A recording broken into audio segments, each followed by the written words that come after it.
अस्सलाम वालेकुम। Syria channel में खुशामदीद। मैं हूं फातिमा नासिर और इस खूबसूरत सुबह का आगाज़ एक साथ करते हैं। उम्मीद करती हूँ कि आप लोग सब खैरियत से हैं और अपना बहुत बहुत ख्याल रख रहे हैं। ऑफ कोर्स कोशिश करें कि जितना भी हो सके काइंडनेस के साथ पेश आएँ, क्योंकि आपकी कोई छोटी सी बात, कोई छोटा सा एक्शन किसी और का दिन जो कि शायद परेशानी में या मुश्किल में गुजरा, उसे आसान कर सकता है। प्रोग्राम का आगाज़ करते हुए सबसे पहले बात करते हैं कि फैसलाबाद शहर में आज के रोज़ में मौसम की क्या सूरत हाल रहेंगी। अगर मैं बात करूँ ज़्यादा से ज़्यादा टेम्परेचर की तो 25 डिग्रीज रहेगा। इसी के साथ कम से कम टेम्परेचर 12 डिग्रीज रहेगा। हवा की बात करें तो 3 किलोमीटर पर आवर की रफ्तार से हवा चल रही है। विजिबिलिटी 3 किलोमीटर्स है। बिल्कुल हल्की सी हेज़ की वजह से विजिबिलिटी इम्पैक्ट हो रही है, लेकिन बहुत ज़्यादा नहीं है। मॉडरेट सी यूवी इंडेक्स है जो कि 3 है। दोपहर 3 बजे तक लाजमी तौर पर सन प्रोटेक्शन का इस्तेमाल करें और कोशिश करें कि अगर बाहर निकलें, स्पेशली उस वक्त जब धूप ज़्यादा निकले तो अपने सर को कवर करके निकलें। हर दिन का आगाज़ एक पॉजिटिव मैसेज, एक पॉजिटिव सोच के साथ करते हुए एक दिन एक नेकी में मुफ्ती अहमद अली हमारे साथ मौजूद हैं। चलते हैं उनके पास। नहमदुहु व नसल्ली अला रसूलिहिल करीम। मेरे दोस्तों, बुज़ुर्गों, भाइयों, मेरी बहनों, आज का मेरा पैगाम ये है कि मैं ये बयान कर रहा था कि बदनसीब की 5 अलामतें हैं। दूसरी अलामत बदनसीब की ये है जुमूदुल ऐन, जिसकी आँखों से अल्लाह के खौफ की वजह से आंसू न बहते हों। जिसकी आँखों से अल्लाह के खौफ की वजह से आंसू न बहते हों, ये आदमी समझ ले कि अल्लाह के यहाँ बदनसीब इंसान है। मेरे दोस्तों, बुज़ुर्गों, भाइयों, हमने लोगों के सामने तो रोना सीख लिया। काश के ये आंसू हमारे खालिक कायनात के सामने बह पड़ते तो हमारी दुनिया के तमाम मसाइल हल हो सकते हैं। अल्लाह मुझे भी, आपको भी अल्लाह के सामने आंसू बहाने की तौफीक अता फरमाए। आमीन आमीन आमीन। इसी पैगाम के साथ आज के दिन का आगाज़ करते हैं और हमेशा कोशिश करनी चाहिए कि जितना भी हो सके अपने आप को एज अ पर्सन इम्प्रूव करते रहें, एज अ इंडिविजुअल ग्रो करते रहें। कभी भी कोई वक्त ज़्यादा लेट या जल्दी नहीं होता तब्दीली के लिए, बदलाव के लिए। जब भी सही लगे, कोई आदत किसी की अच्छी लगे, कोई बात किसी की अच्छी लगे और लगे कि ये आदत मेरी ज़िंदगी में होनी चाहिए, मेरी डेली रूटीन में होनी चाहिए। किसी भी आदत को अपनाने में 21 दिन लगते हैं, जिसके बाद वो आपकी ज़िंदगी का, आपकी रूटीन का हिस्सा बन जाती है। तो 21 दिन थोड़े मुश्किल होते हैं, लेकिन उसके बाद कोई भी हैबिट जो कि आप अपनी रूटीन में या अपनी ओवरऑल लाइफ में ऐड करना चाह रहे हैं, उसको ऐड कर पाएंगे। साथ ही साथ अगर ऑफकोर्स आपको पता है फैसलाबाद शहर की बात करें तो आपकी हर सेलिब्रेशन, फैसलाबादियों की हर सेलिब्रेशन हमारी भी सेलिब्रेशन होती है और आप लोग हमारे दिल के बहुत बहुत नज़दीक हैं। इसलिए कैसे हो सकते हैं कि आप लोगों की सेलिब्रेशंस का हिस्सा हम लोग ना बने। आज अगर हम बात करें तो media coordinator Faisalabad chamber of commerce Raza Ali Javed की सालगिरह है। जन्मदिन के मौके पर इनके हल्का अहबाब की जानिब से बहुत बहुत मुबारकबाद देते हैं और सिटी 41 हमारी पूरी टीम की तरफ से भी बहुत बहुत मुबारकबाद। अल्लाह ताला आपकी ज़िंदगी में ढेरों ढेरों खुशियाँ लेकर आए और गम के साए आपके आसपास भी ना आए। एंड ऑफकोर्स आपको पता है कि जब भी कोई सेलिब्रेशन होती हैं, बर्थडेज होती हैं, तो हम कोशिश करते हैं कि आप लोगों की सेलिब्रेशंस का हिस्सा बनाए। तो अगर आप लोगों की भी कोई सेलिब्रेशंस है, बर्थडेज हैं, तो आप 30 सेकंड की वीडियो बना के हमें सेंड कर सकते हैं, जिसके बाद वीडियो जो है वो लाजमी तौर पे हमारी स्टूडियो में चलाई जाएगी। साथ ही साथ आपको पता है हमेशा हमेशा हमेशा सेलिब्रेशंस जो होती हैं बड़ी खास होती हैं, बड़ी इंपॉर्टेंट होती हैं ज़िंदगी के अंदर। और ये छोटे छोटे दिन होते हैं। पता नहीं लोग क्यों कहते हैं कि बर्थडेज को सेलिब्रेट जब आप करते हैं तो एक सर्टन एज के बाद कहा जाता है आपको नहीं करनी चाहिए। तो लेकिन मैं इस बात से बिल्कुल डिसएग्री करती हूँ, बिकॉज बर्थडे को चाहे जिस तरह से भी आप सेलिब्रेट करना चाहें, और अपने बर्थडे के दिन ज़रूरी नहीं है कि बहुत बड़ी सेलिब्रेशन की जाए। ये भी किया जा सकता है कि आप कुछ लोगों को जो है वो तोहफे बांट दें, या फिर आप इस तरह से कर लें कि किसी गरीब को खाना खिला दें। और ये छोटी छोटी एक्ट्स ऑफ काइंडनेस जो कि हम कर सकते हैं, जिससे हम माशरे में बेहतरी ला सकते हैं। तो जब भी बर्थडेज होती हैं, आई थिंक बड़ा इंपॉर्टेंट दिन होते हैं। और बचपन से बच्चों को ज़रूर ये आदत डालनी चाहिए कि उनके बर्थडे वाले दिन या कोई भी अगर इंपॉर्टेंट दिन होता है, कोई भी सेलिब्रेशन का दिन होता है, उस दिन लाजमी तौर पे अपने से जो कम नसीब वाले लोग हैं उनकी मदद की जाए। और इसका मतलब कुछ भी डिफरेंट तरीके से हो सकते हैं। किसी को आप कोई कपड़े खरीद के दे दें, या जिस तरह भी हो सके बेहतर तरीके से सोसाइटी में अपना रोल अदा कर सकें। और ये बच्चों में अगर हम आदत बिल्ड करना शुरू करेंगे तो आगे चल के बहुत बहुत अच्छा रहेगा और वो अच्छे इंसान जो है वो बन पाएंगे। उनकी अच्छी ना सिर्फ सीरत अच्छी होगी, लेकिन वैसे भी उनका ओवरऑल जो है सोसाइटी को लेकर एक अच्छा उनका दिल जो है उनका अच्छा बनेगा और आगे जाके साथ ही चीज़ें जो है जैसे जैसे बड़े होते जाते हैं वो आदत में तब्दील हो जाती हैं। इस तरह से मैं कहती हूँ कि हैबिट अगर आपने किसी चीज़ को बनाना है तो लाजमी तौर पे बच्चों से जो है वो शुरू करना चाहिए। साथ ही साथ आगे बढ़ते हुए आज के हमारे टॉपिक की तरफ चलते हैं और टॉपिक के हवाले से बात कर लेते हैं। आज हम बात करेंगे कॉटन के हवाले से और आपको पता है कि कॉटन का इशू एक बड़ा इंपॉर्टेंट इशू रहा है पिछले कुछ वक्त में फैसलाबाद की इंडस्ट्री को लेकर और बहुत अरसे से इस पर बात की जा रही है, डिस्कशंस किए जाते हैं, लेकिन पता नहीं क्यों इंप्रूवमेंट हमें देखने को नहीं मिल रही है। फैसलाबाद की इंडस्ट्री की मेजर शॉर्टेजेस हमने होते हुए देखे हैं। अगर हम बात करें अपने कंपेटिटर्स बांग्लादेश की या इंडिया की, यहाँ तक कि इंडिया से इंपोर्ट करवाने तक हमें पहुंचना पड़ा था, जो कि बड़े अफसोस की बात है कि पाकिस्तान एग्रीकल्चर कंट्री होते हुए भी हम पता नहीं क्यों अपनी जो नीड्स हैं उन्हीं को पूरा नहीं कर पा रहे हैं। तो बड़ी अफसोस की बात है और चीज़ें लाजमी तौर पे बेहतर होने की ज़रूरत है। आज हमारे साथ बहुत ही ख़ास मेहमान मौजूद हैं स्टूडियो में जिनके साथ बात करेंगे और इंडस्ट्री की किस तरह से ज़रूरियात को पूरा किया जा सकता है और हमारी रिसर्च एंड ओवरऑल जो होनी चाहिए जिस तरह से चीज़ें और क्वांटिटी जो हमें मीट करनी चाहिए वो हम क्यों नहीं कर पा रहे हैं। सबसे इंपॉर्टेंट तो ये रीज़न है और गवर्नमेंट की तरफ से, इदारों की तरफ से क्यों इस पर एक्शन नहीं लिया जा रहा है। पूरी दुनिया में देखें तो एग्रीकल्चर पे रिसर्च की जा रही है, फंडिंग की जा रही है, लेकिन पाकिस्तान की बात करें तो हम कंप्लीटली बैकफुट पर हैं और कोशिश कर रहे हैं कि ऑटोमेटिकली हमारी जो बढ़ती हुई ज़रूरियत है उनको फोकस ना करना पड़े। निगलेक्ट हो रही हैं चीज़ें और आगे चलते चलते अगर चीज़ों पे फोकस नहीं किया तो चीज़ें बहुत मुश्किल हो जाएंगी। चलते हमारे गेस्ट की तरफ। सबसे पहले हमारे साथ अब्दुर्रहमान मौजूद हैं जो कि हमारे सीनियर रिपोर्टर। अब्दुर्रहमान, आपको वेलकम करते हैं शो में, बहुत बहुत शुक्रिया आज हमें ज्वाइन करने के लिए। साथ ही साथ हमारे साथ डॉक्टर गुलाम सरवर भी मौजूद हैं जो कि प्रिंसिपल साइंटिस्ट हैं कॉटन डिपार्टमेंट, अयूब रिसर्च। आपको भी वेलकम करते हैं शो में, बहुत बहुत शुक्रिया आज हमें ज्वाइन करने के लिए। और बड़ा ही इंपॉर्टेंट सब्जेक्ट है जैसे कि मैंने पहले कहा, स्पेशली कॉटन के हवाले से अगर बात करें, अगर आप थोड़े से फिगर्स हमसे शेयर करेंगे, स्टैटिस्टिक्स शेयर करें कि कितनी प्रोडक्शन हम कर पाए हैं और अभी भी कितनी शॉर्टेज फेस करनी पड़ सकती है। जी, बिस्मिल्लाहिर्रहमानिर्रहीम। तो इस साल जो गवर्नमेंट ने कपास की काश्त और उसकी जो पैदावार थी उसके टारगेट रखे थे, तो उसमें यह था कि पंजाब में जो तकरीबन कोई 40 लाख एकड़ पे कपास लगानी थी, जो कि 31 लाख एकड़ पे लग सकी और इस तरह जो है ना तकरीबन 17% जो है ना इसमें डिक्रीज़ हुई। अगर पाकिस्तान की बात करें तो उसमें तकरीबन कोई अपना थी 57 लाख एकड़ पे, 57 लाख एकड़ पे, तो उसमें पाकिस्तान में ओवरऑल जो 48 लाख एकड़ पे कपास लग सकी। तो इस तरह ये ओवरऑल जो था तकरीबन 12% जो एरिया कम लगा। तो इस तरह जो अगर हम प्रोडक्शन का देखें तो जब गवर्नमेंट ने टारगेट रखे शुरू में, तो उसमें टारगेट था कि हम 10.5 मिलियन बेल्स यानी 1,50,00,000 गांठे जो इस साल पैदा कर लेंगे, लेकिन चूंकि एरिया कम लगा तो इसलिए जो है फिर वो टारगेट को रिवाइज़ किया गया तो तकरीबन 8.4 मिलियन बेल पे हम आ गए। फिर उसके बाद जब क्रॉप की हालत को अच्छा देखा गया तो दोबारा से जब मीटिंग हुई, सेकंड असेसमेंट रिपोर्ट आई, तो उसमें तकरीबन 9.3 मिलियन बेल्स, 93 लाख जो है ना बेल्स का वो टारगेट रखा गया। तो इस वक्त तक सूरत हाल ये है कि इस वक्त तक हम जो है 7.43 मिलियन बेल, 74 लाख बेल से ज़्यादा हमारी इस वक्त तक आ चुकी है, जबकि इस वक्त तक पिछले साल कुछ 55 मिलियन बेल्स थी। तो इसलिए तकरीबन 31-32% जो है ना वो इंक्रीज़ है इस साल। तो इसकी अगर हम बात करें तो इसमें सबसे बड़ा जो फैक्टर ये हुआ है कि मौसम ने कुछ फेवर किया इस साल कपास को और इंटरनेशनल मार्केट में जो थी कपास की कीमतें काफ़ी बेहतर रहीं। तो डबल तो नहीं, मैं कहूँगा डबल से थोड़ा कम कह लें। तो उस वजह से हमारे किसानों को जब फुटी आना शुरू हुई, अगस्त का महीना बड़ा क्रूशल होता है कपास के लिए, कीड़ों मकोड़ों और उसकी मैनेजमेंट, खाद पानी वगैरह के लिए, तो उस दौरान जब रेट थे अच्छे तो फार्मर ने उसको बेहतर तरीके से मैनेज किया, साथ में मौसम में फेवर किया, तो कपास की पैदावार जो अच्छी है, जो पिछले साल तकरीबन कोई 15.8 मन फी एकड़ पैदावार बन रही थी, इस साल तकरीबन वो 19.5 मन से ज़्यादा हो जाएगी। तो तकरीबन कोई 31-32% इंक्रीज़ के साथ जो है एक अच्छा ट्रेंड बना है और साथ में ये हुआ कि रेट बहुत अच्छे मिले फार्मर को, तकरीबन 9,000 तक भी फूटी सेल हुई। तो इस तरह ये इंसेंटिव, तो अब हम ये देख रहे हैं तकरीबन कोई, जब लोग फरवरी मार्च में जाकर रब्ता करते थे सीड के लिए या मशवरे के लिए कि कौन सी वैरायटी लगाएं, क्या करें, तो वो अब मैंने देखा कि दिसंबर से शुरू हो गया है। तो ये ज़मींदारों में इस दफ़ा जो है ना काफ़ी शौक़ है, तो वो इंशाल्लाह मैं ये एक्सपेक्ट करता हूँ कि इस साल जो है कपास का एरिया काफ़ी बढ़ेगा।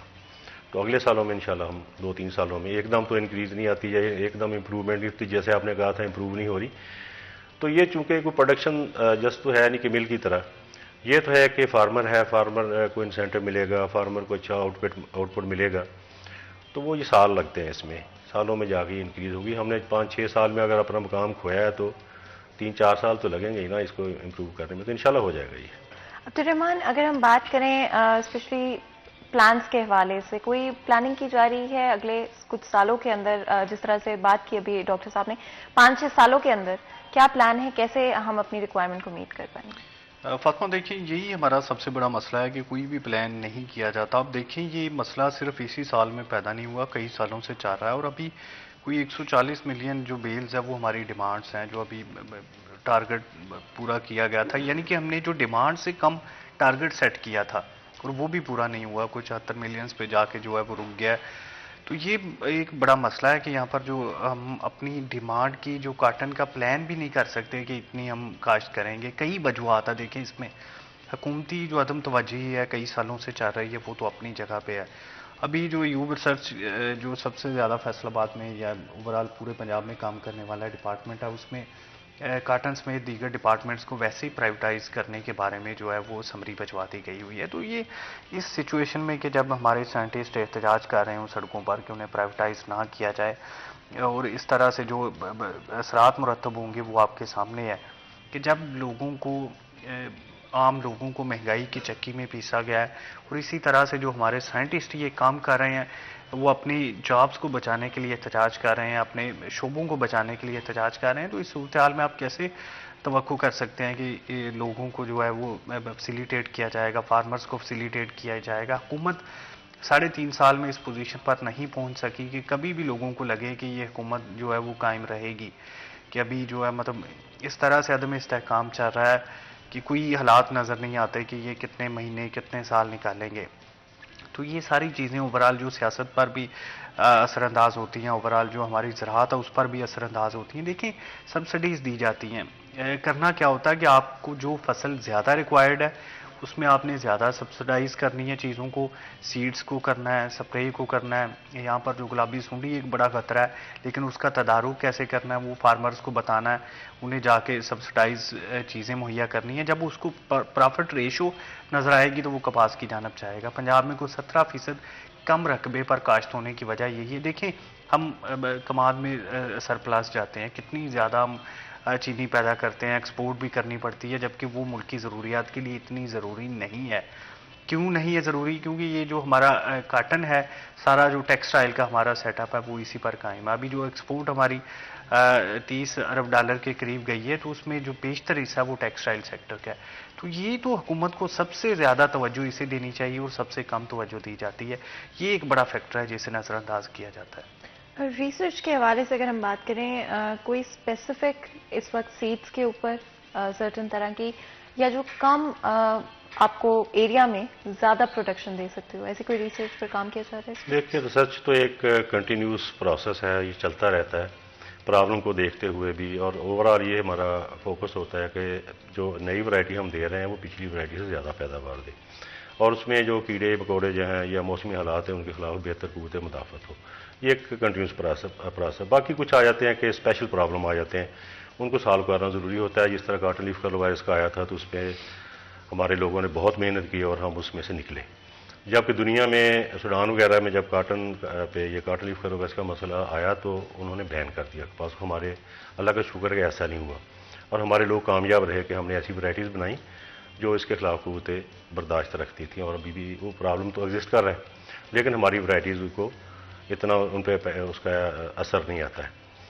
तो बाकी है कि स्पेशल प्रॉब्लम में जिस तरह बात करते हैं तो उसमें है, अब जो स्पेशल इशू है वो एक वाइट फ्लाई का है, सफ़ेद मक्खी जो है उसको कंट्रोल करना बड़ा मुश्किल हो रहा है, और दूसरा गुलाबी सुंडी का, और इसके साथ साथ जो मौसमी हालात हैं, मौसम जो है ना उसमें काफ़ी चेंजेस आ रही हैं। सितंबर में टेम्परेचर बड़ा हाई जा रहा है, इसलिए हमें जो ऐसी वैराइटीज़ चाहिए जो जिसमें गर्मी को बर्दाश्त करने की सलाहियत हो। और ये बेसिकली क्लाइमेट चेंज के इफेक्ट्स हैं जो कि बस इसे कोरिलेट करती हैं चीज़ें सारी ना। जब टेम्परेचर बाद चीज़ों को फेवर करता है इंसेक्ट को, तो इंसेक्ट को ज़्यादा आ जाता है। टेम्परेचर हाई है, किसी को लो चाहिए, किसी को नमी ज़्यादा चाहिए। इसी तरह अगर बारिशों का देखें तो बारिशों में भी ये होता है कि पहले ये था कि डिस्ट्रीब्यूशन जो बारिशों की थी वो और तरह से होती थी। अब बारिशें ओवरऑल अगर हम देखें तो तकरीबन उतनी हो रही हैं, लेकिन उनकी जो डिस्ट्रीब्यूशन है ना, वो एकदम से 150 मिलीमीटर बारिश हो गई, फिर वो 2 महीने गुजर गए बारिश नहीं, इस तरह की जो बातें हैं ना, इससे वो असर आता है। अगर हम बात करते हैं जब इसकी गुलाबी सुंडी की, तो इसमें यह है कि इसकी मैनेजमेंट जो है ना, अभी हम जो जिस स्टेज पे हैं तो हम इसको सिर्फ मैनेज कर रहे हैं, कंट्रोल करना बहुत बहुत मुश्किल है। तो उसके लिए जो पहली स्ट्रेटजी है वो कि ऑफ सीज़न उसकी मैनेजमेंट कर लेते हैं हम। फिर ये है कि पीबी रोप्स है, एक वो सेक्स फेरोमोन ट्रैप्स है, उनको हम लगा देते हैं खेतों में, उससे वो बेहतर उसका कंट्रोल मिल जाता है काफ़ी हद तक। लेकिन जो असल चीज़ करने की है वो ये है कि अभी हम बोलगार्ड 1 जो होती है ना, उसी पे खड़े हैं। दुनिया में बोलगार्ड 2, बोलगार्ड 3 या जिसको लोग आजकल ट्रिपल जीन वैराइटीज़ बोल रहे हैं, उसमें ग्लाइफोसेट जड़ी बूटियाँ बहुत बड़ा मसला है। तो ग्लाइफोसेट टॉरेंट वैराइटीज़ और गुलाबी सुंडी के खिलाफ जो टॉरेंट वैराइटीज़ वो आनी चाहिए। तो अभी इसमें काम हुआ है, तो कुछ हमारे एक अदारा है पंजाब यूनिवर्सिटी का, तो उन्होंने 2-3 वैराइटीज इसमें अप्रूव करवा और दी मैं है। चाहती हूँ कि जब हम ब्रेक से वापस आएंगे स्पेशली तो फंडिंग के हवाले से भी बात करेंगे और रिसर्च पर स्पेशली क्यों काम और ज्यादा नहीं किया जा रहा है। आई थिंक दुनिया के साथ compete करने की हमें जरूरत है, लेकिन मजीद गुफ्तगू करने से पहले ब्रेक का वक्त हो रहा है। छोटा सा ब्रेक लेते हैं, ब्रेक के बाद हाजिर होंगे, कहीं मत जाएगा, हमारे साथ रहिए।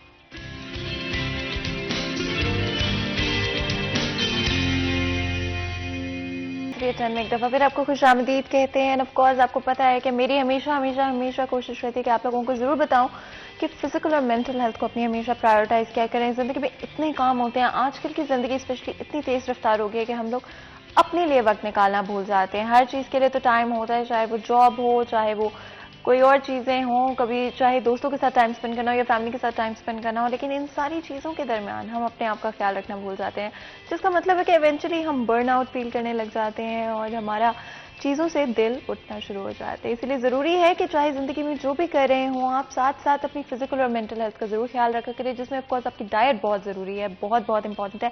और पर्सनली मुझे हमेशा जब काफी लंबा दिन रहा हो मेरा, या फिर अगर काफी सारी चीजें स्टैक अप हुई हो, लाइन अप हुई हो, जिसमें मेरे पास टाइम इतना ना हो कि मैं प्रॉपरली कोई मील एंजॉय कर सकती हूँ, तो उसमें एक स्नैक बड़ा जरूरी होता है। क्योंकि स्पेशली बात करूँ मॉइस गुड़ के हवाले से, तो खालिस गन्ने के रस से इसे बनाया जाता है, 100% प्योर एंड नेचुरल ऑर्गेनिक है, एंड साथ ही साथ हाइजीनिक भी है। एंड आई नो कि अगर आप लोग मेरी तरह थोड़ी सी जर्मोफोबिक हैं, तो आपको हमेशा होता होगा कि अगर आप घर से बाहर हैं तो आपको किसी भी खाने की चीज़ को हाथ से ना खाना पड़े, ताकि और ऑफ कोर्स कई दफ़ा होता है कि आप सैनिटाइजर तो इस्तेमाल कर पाते हैं, लेकिन हैंड वॉश करने के लिए आपके पास या तो वक्त नहीं होता है या जगह नहीं होती, जिसकी वजह से आप ना हाथ लगाएं, वो बेहतर रहता है। और मॉइस गुड़ की पैकिंग बहुत बहुत अमेजिंग है, और ये मैं आपको बल्कि दिखा भी देती हूँ कि इसकी पैकिंग जो है बहुत ही अच्छी है, जिसका मतलब है कि आपको एक्चुअली में अपने हाथ लगाए बगैर आप इसको खोलकर खा सकते हैं, जिसका मतलब आप कहीं पर भी हो, काम कर रहे हो, ऑफिस में हो, ड्राइव कर रहे हो, इतनी हाइजीनिक पैकेजिंग है कि आप बड़े आराम से इसको इस्तेमाल कर सकते हैं। जैसे कि पहले मैंने कहा कि चाहे ये ट्रैवलिंग टाइम हो,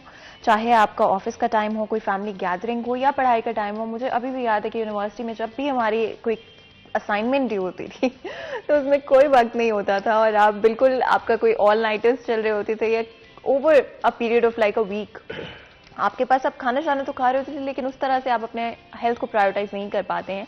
उसमें भी मॉइस गुड़ बहुत फायदेमंद रह सकता है, जो कि क्विक स्नैक के तौर पे आप इस्तेमाल कर सकते हैं। मैंने अभी जो फ्लेवर उठाया वो जिंजर फ्लेवर है, स्पेशली आजकल के मौसम में गला कई दफ़ा थोड़ा सा खराश महसूस करने लग जाते हैं आप, उसमें भी आप बड़े आराम से मॉइस गुड़ का इस्तेमाल कर सकते हैं। और जिंजर स्पेशली जो है वो गले के लिए, सोर थ्रोट के लिए बहुत अच्छा है, तो आप इसको भी ट्राई कर सकते हैं।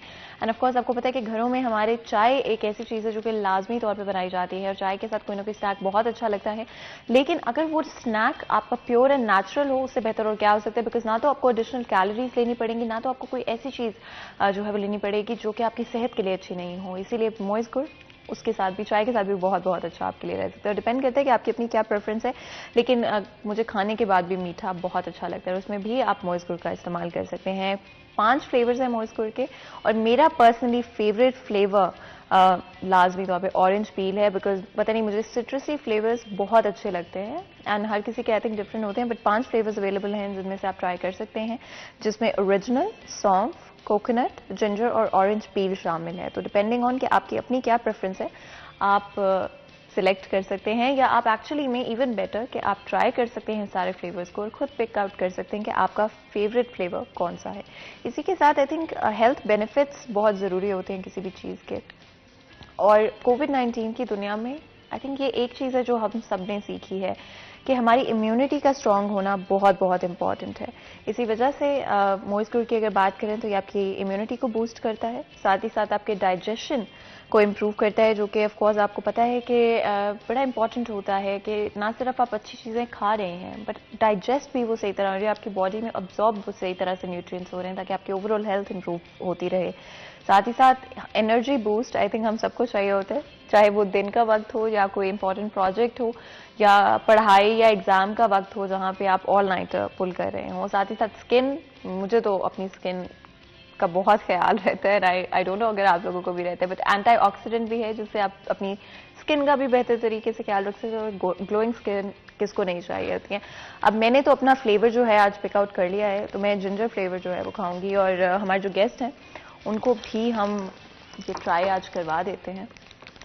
और आप अपनी पसंद का एक फ्लेवर पिक कर लें और फिर अब्दुल रहमान को भी एक फ्लेवर दे दें।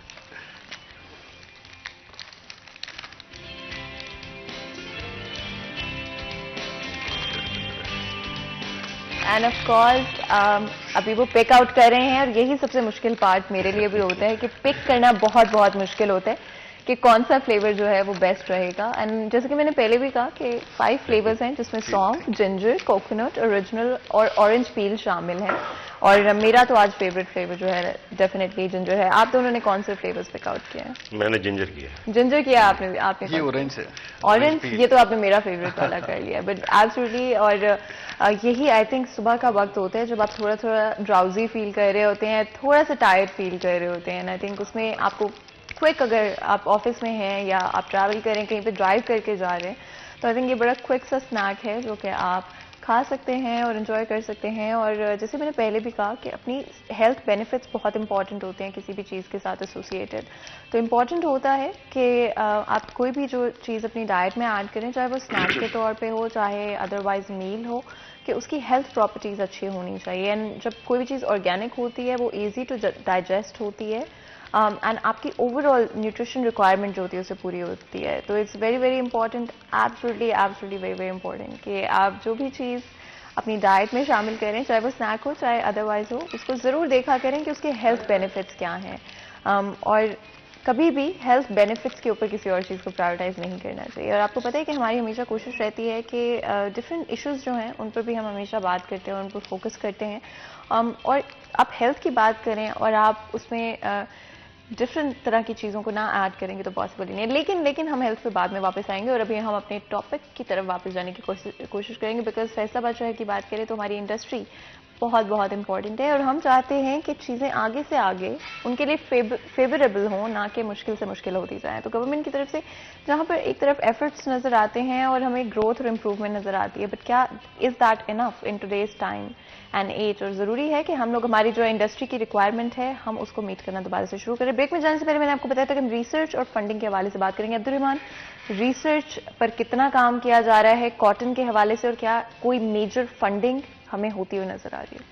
फातिमा, ये बड़ा मतलब अहम सवाल है आपका। देखिए, रिसर्च तो यू रिसर्च के साइंटिस्ट कर रहे हैं, उनकी जानब से जो वैरायटीज़ हैं वो अभी डॉक्टर साहब बता भी रहे थे कि 19 मन फी एकड़ तक भी गई हैं। तो ये एक बड़ा रिकॉर्ड समझ लें कि किसानों को बड़ा फ़ायदा होने जा रहा है, बड़ा फ़ायदा हुआ। 9,000 रुपये मन तक जो है वो रुई फरोख्त हुई है। तो ये 1 एकड़ में तो कोई समझ लें कि 1.5-2 लाख के करीब फार्मर चला गया। तो ये बहरहाल ह्यूज एक इनकी है जो, लेकिन इसमें सबसे बड़ा जो मसला और तनकीद की जाती है कि आम फार्मर तक जो इनकी रिसर्च है बहुत ज़्यादा पहुंच नहीं पाती। इनके पास जो रकबा है वो इतना ज़्यादा नहीं है कि उस पर वो मल्टीप्लाई करते हुए पूरे पंजाब को मुहैया कर सकें। तो फिर ये सीड कंपनीज़ के साथ मिलकर या हुकूमती जो सीड कारपोरेशन के साथ मिलकर फार्मर्स को पहुंचाने की कोशिश करते हैं, लेकिन फिर भी बहुत सारे रह जाते हैं। कुछ ऐसा सेटअप होना चाहिए कि यहाँ पर जो इनकी रिसर्च है उसके समरात दूर दराज के गाँव तक भी पहुँचे। अगर कोई मामू कांजन का गाँव हुआ तो वहाँ पर भी पहुँचे और राजनपुर तक भी पहुँचे इनकी समरात ना, फिर ज़्यादा बेटर रहता है। फिर इसमें कुछ एक प्लान होना चाहिए कि जोनिंग होनी चाहिए बाकायदा तौर पर ना। जब तक क्रॉप जोनिंग नहीं होगी तब तक जो कपास का हमारा जो हदफ पूरा करने का एक प्लान है वो शायद उस तरह से कामयाब ना हो सके, क्योंकि कपास के इलाकों में जब कमाद लगना शुरू हो गया तो उसकी वजह से भी इसकी बीमारियां भी पड़ी, इसकी प्रोडक्शन पर भी मनफी असरात मुरतब हुए और जो फार्मर्स का जहन है वो भी डाइवर्ट हुआ। तो ये हुकूमत अगर इनको फंडिंग करे इनको तो सबसे ज़्यादा अभी अपनी जॉब्स के लाले पड़े हुए हैं ना। अगर इन्हें क्लियर किया जाए, जो प्राइवेटाइजेशन का जो इन पर सवार है वो उनसे हटाया जाए, इन्हें परमानेंट जो है वो जैसे पहले चल रहा था वही चलने दिया जाए सेटअप, जो कि बड़ा कामयाब समझा जाता है। और ये कुछ लोग जो हुकूमत के साथ मिले हुए हैं, सीड कंपनीज जो चाहती हैं कि ये प्राइवेटाइज हो जाए, तो फिर जो लोगों को सस्ते दामों चीज़ें मिलती हैं, अच्छी चीज़ें वो भी ना मिले, तो इनकी फंडिंग भी ना सिर्फ बढ़ानी चाहिए, इनकी जॉब्स भी बेहतर बनानी चाहिए जैसा कि बैरूनी दुनिया में होता है। तो इन्हें रकबा भी मज़ीद दिया जाना चाहिए ताकि वहाँ पर जो ये इनकी रिसर्च है वो ज़्यादा से ज़्यादा मल्टीप्लाई करें और जो आम फार्मर है उस तक सीड पहुँचाया जा सके। बिल्कुल। एंड बड़े इंपॉर्टेंट आपने पॉइंट्स अब्दुर्रहमान हाईलाइट किए। ऑफ कोर्स प्राइवेटाइजेशन की बात करें तो एक बड़ा इंपॉर्टेंट अगेन पॉइंट है। एंड हमेशा जब भी किसी सेक्टर में जॉब सिक्योरिटी ख़त्म हो जाती है तो वहाँ से इंटरेस्ट और लोगों का जो रुझान होता है उस तरफ वो भी ख़त्म होना आहिस्ता आहिस्ता स्टार्ट हो जाता है। डॉक्टर साहब इस हवाले से भी ज़रूर बताएगा क्या इम्पैक्ट होगा रिसर्च के ऊपर और सेक्टर में जितने भी लोग काम कर रहे हैं उनके ऊपर। देखिए मैडम, मैं पहले तो जब अब्दुर्रहमान साहब बात कर रहे थे ना कि सीड हमारी रिसर्च जो है वो फार्मर तक नहीं, दूसरी बात कर रहा था, फार्मर तक नहीं पहुंच पाती या मुश्किल हो जाती है। तो देखिए पूरी दुनिया में इसी तरह का सिस्टम चलता है जैसे हमारे ये सेटअप बना है। असल में यह है कि जो रिसर्चर जो ब्रीडर है वैरायटी बनाता है, जब उसका सीड बनाता है तो उसको हम कहते हैं प्री बेसिक सीड जो होता है वो फार्मर का कैटेगरी का सीड नहीं होता, वो लिमिटेड होता है, थोड़ी क्वांटिटी में होता है। तो उसका एक प्रोसेस होता है, उसको आगे एक उसकी नई अगली नस्ल में ले जाकर उसको मल्टीप्लाई करना है तो बेसिक सीड बनेगा। बेसिक के बाद जो है ना वो प्राइवेट सीड कंपनीज और जो पंजाब सीड कॉरपोरेशन है वो सीड को मल्टीप्लाई करते हैं और फिर वो सर्टिफाइड फार्म में ज़मींदार के पास जाता है जो कि बल्क में होता है और वो फार्मर के लिए पूरा आ सकता है। तो ये जो ब्रीडर का सीड होता है ये उसके फार्मर के काम का, मैं कहता हूँ कि उसको तक नहीं पहुँच सकता, ये पॉसिबल नहीं, पूरी दुनिया में ऐसे हो रहा है। बाकी जहाँ तक आप बात कर रहे थे कि रिसर्च में फंडिंग की, देखिए रिसर्च और बिजनेस दो मुख्तलिफ चीज़ें हैं। बिजनेस में आप आज इन्वेस्ट करते हैं, कल आपको आउटपुट आना शुरू हो जाता है, तो रिसर्च में ऐसा नहीं होता। मैं चाहती हूँ कि हम डिटेल में ना सिर्फ इस सब्जेक्ट के ऊपर बट ऑल्सो डिफरेंट और चीज़ों के बारे में भी बात करें, स्पेशली प्राइवेटाइजेशन की अगर हम बात करते हैं तो क्या उससे फंडिंग इंक्रीज होगी या डिक्रीज होगी और फार्मर्स पर उसका क्या इम्पैक्ट होगा। लेकिन उससे पहले ब्रेक का वक्त हो रहा है तो छोटा सा ब्रेक लेते हैं, ब्रेक के बाद हाजिर होते हैं, कहीं मत जाएगा, हमारे साथ रहेगा।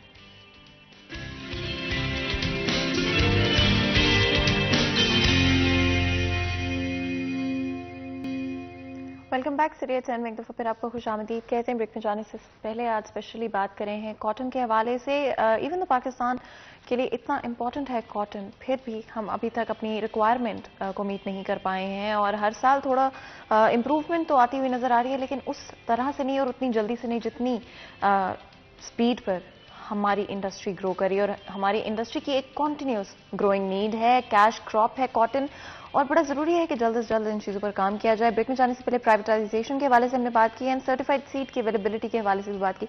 अब्दुर्रहमान, अगर आप ब्रीफली मेंशन करें कि सर्टिफाइड सीड की एक्सेसिबिलिटी इस वक्त पाकिस्तान में क्या है? देखिए, मुझे जो अवेलेबिलिटी के हवाले से तो डॉक्टर साहब का ये कहना है कि 50% तक है, लेकिन सीड माफिया की वजह से पहुंच नहीं पाती और ये एक मुहतात अंदाज़ा है कि 10 से 15% लोग जो है वो सर्टिफाइड सीड इस्तेमाल कर पाते हैं। एक तो महंगे दामों मिलता है, उसकी अवेलेबिलिटी उस तरह से मौजूद नहीं होती, फिर पंजाब सीड कॉरपोरेशन इस पहुंचाने में भी नाकाम रहती है। तो फिर जो मल्टीप्लाई करने के लिए मैंने पहले कहा कि रकबा भी कम है, ये भी कई बार हुकूमत को कहा जा चुका है कि रकबा भी इन्हांस किया जाए, फिर जो ज़्यादा बेहतरी आ सकती है। अभी प्राइवेट सीड कंपनीज़ को इन्वॉल्व किया गया, उससे थोड़ी बेहतरी आने का इम्कान है, लेकिन उसमें टाइम लगेगा क्योंकि मल्टीप्लाई किया जाता है तो उसमें भी टाइम लगता है। तो फिर ये भी बड़ा मसला आता है कि ये एक जो है वो मुश्किल प्रोसेस होता है क्योंकि कभी भी जो बीमारियां हैं वो नए से नए अंदाज में हमला कर सकती हैं। फिर यहाँ पर क्लाइमेट चेंज के हवाले से भी जो नए से नया बीज चाहिए होता है ताकि वो ज़्यादा जो है रेजिस्टेंस शो कर सके और उसकी जो पैदावार है वो बेहतर हो सके। बिल्कुल। अब्दुर्रहमान, एक और चीज़ जो कि मैं मेंशन करना चाहती हूँ, अगर हम कॉटन की बात करें तो पाकिस्तान का बड़ा इंपॉर्टेंट कैश क्रॉप है। पाकिस्तान 55% फॉरेन एक्सचेंज हमारे मुल्क में जो अर्न होती है वो कॉटन से आती है। कितना इंपॉर्टेंट है फौरी तौर पर फंडिंग के हवाले से, रिसर्च के हवाले से, एक्सेसिबिलिटी के हवाले से फार्मर्स के लिए आसानी पैदा करना? देखिए फतवा में कहा जाता है कि अभी ये जो हमारा प्लान है कि वो $40 अरब तक अपनी एक्सपोर्ट लेके जानी है, तो उसमें जो 50% जो है वो कॉटन अगर हमारी पूरी होगी, अगर हम 70 लाख बेल्स बाहर से मंगवाएंगे, इंडिया समेत दूसरे ममालिक से मंगवाएंगे, तो हमें फिर समझ लें कि जो हमारी एक्सपोर्ट है उसका इतना ज़्यादा फ़ायदा नहीं होगा, क्योंकि हम डॉलर से ही वो सारा कुछ मंगवाएंगे। अगर हम यहाँ पर अपने जो मुकामी किसान है उसे रिलीफ देते हैं, उसे सब्सिडाइज करते हैं चीज़ें, उसे इस जानब राग़िब करते हैं, और जो रकबे इसके लिए स्पेसिफाई किए गए थे वहाँ पर ज़बरदस्ती जोनिंग के ज़रिए काटन लगवाते हैं, तो ये हम 1-2 साल में ये मीट कर सकते हैं, और जो अपनी ज़रूरत की 1,40,00,000 बेल्स है वो पूरी कर सकते हैं। लेकिन अगर हमने ऐसे ही रूटीन में ही चीज़ें रखी तो फिर ये 10 साल में भी पूरा नहीं होगा। बस एक तो मैं चाहूँगी अगर आप प्राइवेटाइजेशन के हवाले से ज़रूर कमेंट करें कहाँ पर इम्प्रूवमेंट आ सकती है, और अगर हम बात करें पंजाब के हवाले से जो 79% कॉटन, और correct me if I am wrong, ये स्टेटिस्टिक्स में चाहूँगी अगर आपको लगता है कि थोड़े से मिस जज हैं तो ज़रूर बताएगा, और 20% सिंध में ग्रो किया जाता है। क्या यही रेशो है, और क्या इस रेशो में इम्प्रूवमेंट लाई जा सकती है? इसमें पहले तो जो अब्दुल साहब ने बात की थी मैं उस पर आऊँगा कि इन्होंने कहा था कि जो सर्टिफाइड सीड है वो महंगा होता है। ऐसा नहीं है, सर्टिफाइड सीड जो है वो उसकी क्वालिटी बेहतर होती है और वो सस्ता भी होता है। जो कंपनीज देती हैं या प्राइवेट पंजाब सीड कॉर्पोरेशन देती है, जो अदरवाइज सीड होता है वो महंगा होता है। लालच दिया जाता है फार्मर को, इसमें ये खूबी है, इसमें ऐसा होता नहीं है, तो ज़मींदार हमेशा लॉस में जाता है। अच्छा, दूसरी बात आपने की थी अपना प्राइवेटाइजेशन की, तो प्राइवेटाइजेशन में इस तरह के बदकिस्मती से पाकिस्तान में साइंस कल्चर बन ही नहीं सका, ना रिसर्च कल्चर बन सका, सिवाय एग्रीकल्चर के और कहीं रिसर्च हो भी नहीं रही। तो इसमें यह कि अगर तो जो लोग सपोज हम प्राइवेटाइजेशन की तरफ जाते हैं, जो कंपनीज या प्राइवेट लोग आगे आएंगे, अगर तो रिसर्च माइंडेड है तो शायद बेहतरी हो। अगर वो बिजनेस माइंडेड है, वो तो कहेंगे आज हमने इन्वेस्ट किया, कल इसमें आउटपुट आना चाहिए। ऐसा होता नहीं रिसर्च में। देखिए, रिसर्च का लफ्ज़ जो है इसके मानी ये है कि research, to search the truth again and again. तो इसमें बहुत साल लग सकते हैं। एक छोटी सी अगर टाइम है तो मैं एक एग्जांपल दूं आपको कि किसी मीटिंग में कोई फंक्शन था जिसमें इसको एडिसन को, जिसने बल्ब बनाया था, तो उसको सेलिब्रेट करना था, उन्होंने उसको प्राइज़ वगैरह देने थे। तो एक बंदे ने खड़े होकर ना उस पर वो तनकीद की। उसने कहा कि आपने 1000 दफ़ा जो है ना फेल हुए आप। उसने कहा मैं 1000 दफ़ा फेल नहीं हुआ, मैंने 1000 तरीके ऐसे दरियाफ्त किए जिनसे बल्ब नहीं बनाया जा सकता, और एक तरीका ऐसा जिसे बनाया जा सकता है। तो साइंस में जो रिसर्च में कभी फेल्यूर नहीं होता। आप एक नेगेटिव चीज़ है तो वो नेगेटिव में जाती है ना, कि ये काम नहीं हो सकता। तो इसलिए रिसर्च में बड़ा सब्र वो करना पड़ता है। तो इसमें दूसरी चीज़ है कि जो रिसर्चर है उसको जो मेंटल उसकी सेटिस्फैक्शन, उसको सुकून, वो ज़रूरी है, क्योंकि उसने आइडियाज़ क्रिएट करने हैं और आइडियाज़ पे काम करना है, और आइडियाज़ जो है ना पुरसुकून ज़हन के बगैर नहीं आ सकता। तो अगर उसको वो रोटी पानी कपड़े बच्चों का ही मसला हर वक्त पड़ा रहेगा तो वो रिसर्च क्या करेगा। तो मैं ये समझता हूँ कि अगर गवर्नमेंट ने प्राइवेटाइजेशन की तरफ जाना ही है ना, तो इसको ऐसा प्राइवेटाइज ना करे, एक सिस्टम पैरेलल डेवलप करके देख ले, क्योंकि ये हमारा फूड सिक्योरिटी का मसला है, नेशनल फूड सिक्योरिटी का। तो हम तो इसमें एक साल भी सेक्रीफाइस नहीं कर सकते, भूख से मर जाएंगे। तो आज तक जो पाकिस्तान की एग्जिस्टेंस है, या हम कोरोना में इधर उधर जो भी हमारे पास मसाइल आया, तो हमारी एग्जिस्टेंस की सिर्फ एक वजह है कि जो रोटी हमारे घर की है, हम एक एग्रीकल्चर कंट्री हैं, तो इसलिए हम वो नई उन चीज़ों में मतलब हमें वो परेशानी नहीं हुई। तो उसमें गवर्नमेंट को चाहिए कि एक जो पायलट प्रोजेक्ट के तौर पे इस तरह के काम करके देख ले। अगर वो लोग आउटपुट देते हैं तो फिर है ठीक है। और दूसरा ये कि जॉब सिक्योरिटी वो बहुत ज़रूरी है। अब कुछ लोग, बहुत सारे लोग मिड कैरियर पे हैं, कुछ लोग जो है ना वो एंड पे पहुंचे हुए हैं, कुछ स्टार्ट में हैं। तो ये सब लोग जो है ना एक परेशानी में मुब्तला हो जाएंगे और ये अपना काम भी सही तरीके से नहीं कर पाते।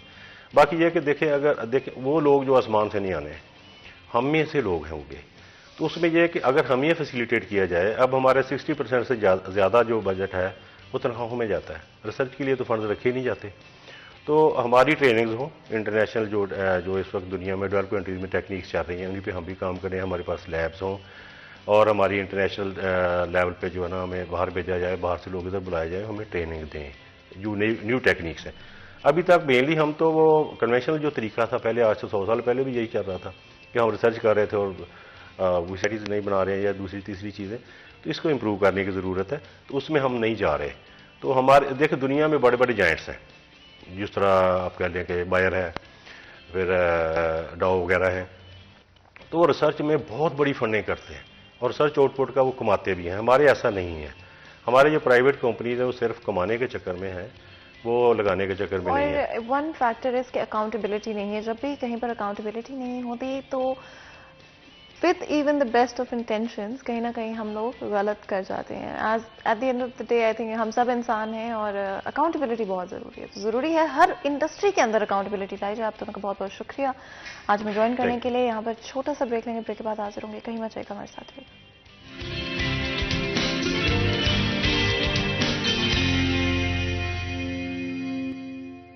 Welcome back. सीरियस 10 में एक दफ़ा फिर आपको खुश आमदीद कहते हैं. वक्त मेरे फेवरेट सेगमेंट यानी कि किचन के सेगमेंट का. ऑफ कोर्स मैं ऑलरेडी किचन में आ चुकी हूँ. आपको पता है मेरी हमेशा कोशिश होती है कि इस सेगमेंट में हम लोग स्पेसिफिकली आपकी फिजिकल और मेंटल हेल्थ के हवाले से बात करें. आज की ज़िंदगी में इतनी सारी चीज़ें हमें मसरूफ़ और ऑक्यूपाइड रखते हैं कि हम अपनी सेहत पर और अपने ऊपर फोकस करना भूल जाते हैं. But at the end of the day अगर आप अपने ऊपर फोकस नहीं करेंगे इवेंचुअली ना तो आपकी हेल्थ उस तरह से रहेगी, ना ही आप लोग जो भी आपके पैशंस हैं, ड्रीम्स हैं, एम्बिशंस हैं उनको पूरा कर पाएंगे. इसलिए ज़िंदगी में जितना भी मसरूफियत हो, जितने भी काम हो, उसमें से दिन में चाहे घंटा निकालें, आधा घंटा निकालें, 5 से 10 मिनट के साथ स्टार्ट क्यों ना करें, अपने लिए, अपनी मेंटल हेल्थ और फिजिकल हेल्थ के लिए वक्त निकालना शुरू करें.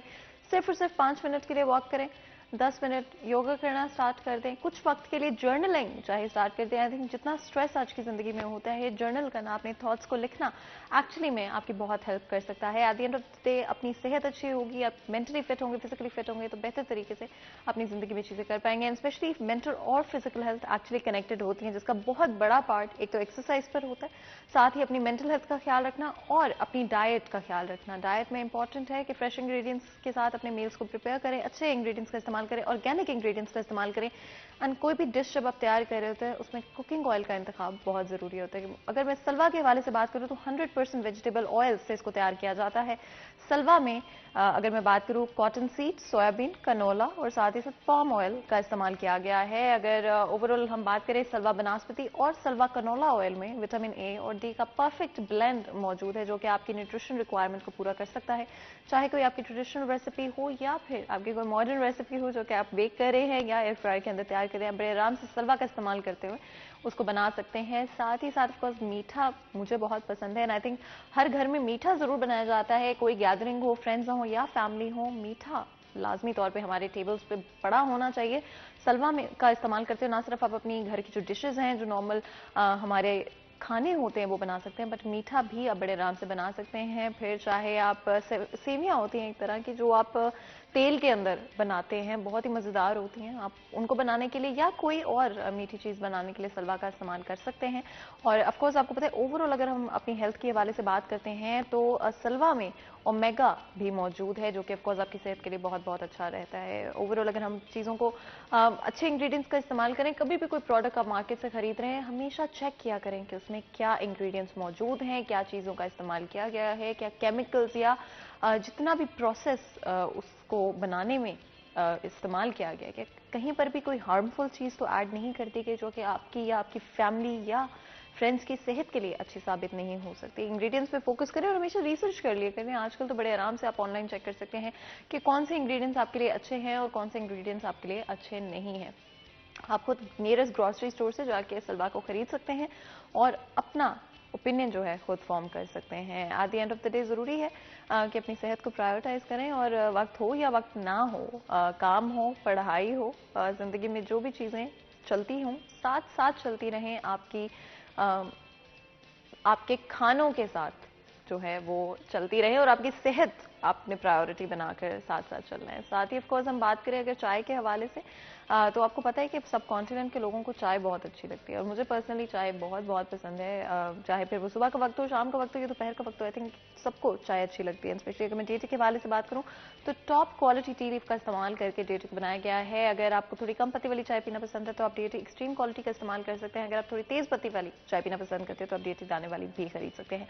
ग्रेट वैल्यू पैक भी मार्केट में अवेलेबल है जिसका मतलब है कि सेम अमाउंट के अंदर आपको एक्स्ट्रा पत्ती मिल सकती है. And I think I speak for everybody कि हम लोगों को बचत करना बहुत अच्छी लगती है. तो बचत जो है वो ग्रॉसरी शॉपिंग स्पेशली जब जाते हैं तो आई थिंक उसमें एक अल्टीरियर मोटिव भी होता है कि आपने ग्रॉसरी तो खरीदनी है लेकिन अपनी एक्स्ट्रा चीज़ें भी हमेशा हम खरीदते हैं जब भी ग्रॉसरी स्टोर जाए, वो चाहे कोई नेसेसरी चीज़ें हों या फिर अननेसेसरी चीज़ें भी कई दफ़ा हम खरीद लेते हैं. और डेटी चाहता है कि आप लोगों को बचत के साथ जो है आप डेटी खरीद सकें और आपके पास एक्स्ट्रा बचत के बाद एक्स्ट्रा चीज़ें आप जो भी चाहते हैं वो भी आप मार्केट से खरीद सकते हैं। और साथ ही साथ स्पेशली अगर बात करें सैम्पलिंग के हवाले से, तो DHT की कोई सैम्पलिंग टीम नहीं है, जिसका मतलब है कि हर प्रोडक्ट को इंडिविजुअली वो खुद सैम्पल करते हैं टू मेक श्योर कि कंज्यूमर तक जो एंड प्रोडक्ट पहुंच रहा है वो नंबर 1 क्वालिटी का हो। और ये बड़ा इंपॉर्टेंट है बिकॉज सिर्फ बिजनेस माइंडेड जब कोई प्रोडक्ट की टीम होती है तो प्रोजेक्ट उस तरह से कंज्यूमर फोकस नहीं होता। बट अब स्पेशली जब कंज्यूमर पे फोकस हो, आपका मकसद सिर्फ और सिर्फ पैसे बनाना नहीं हो, प्रॉफिट नहीं हो, बल्कि एक्चुअली में आपके कस्टमर्स के एक्सपीरियंस को इंप्रूव और एनहांस करना हो, तो ऑफकोर्स आपका प्रोडक्ट जो है ज़्यादा वेल करता है। और चाहे मैं पाकिस्तान की बात करूँ, चाहे मैं फॉरेन कंट्रीज़ की बात करूँ जहाँ पर पाकिस्तानी मौजूद हैं, DHT एक ऑल टाइम फेवरेट ब्रांड है लोगों का और घरों में इस्तेमाल किया जाता है। और जब भी स्पेशली आप घर से दूर होते हैं तो आई थिंक घर की ज़्यादा याद आती है, घर की चीज़ों की ज़्यादा याद आती है, और वहाँ पर DHT आपका साथी बन के आपको कुछ लम्हों के लिए वापस आपके घर ले जाते हैं। यहाँ पर एक छोटा सा ब्रेक लेते हैं, ब्रेक के बाद हाजिर होंगी, कहीं मत जाइएगा, हमारे साथ रहिएगा।